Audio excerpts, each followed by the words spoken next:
How to buy Amazon gift card. Hi everyone, I'm here to assist you today without any delay. Let's jump right in.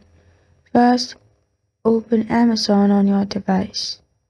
Make sure you're logged into your Amazon account. Then, at the top in the search bar, simply type in gift card, which will open this kind of page. Here, click on shop all gift cards. Then, you'll find shop gift cards by occasions or brands. Select the one you prefer. Then select the gift card you want,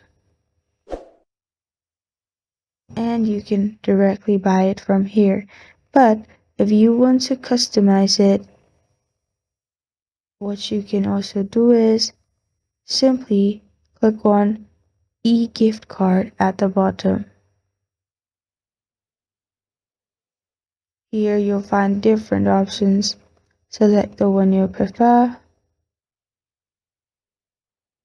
and then you can select the design, deliver required email, type in text message what you want, enter the person's email, then gift message, your name, who sent it, and delivery date.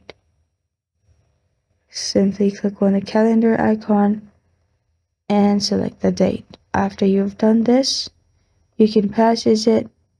After you purchase it and add your payment in here, it will be sent in the delivery date option. This is how to buy Amazon gift card. Thank you for joining me today. If this video helps you out, please leave a like and subscribe for more. Got a question or want to suggest a topic, comment below. Thank you for watching.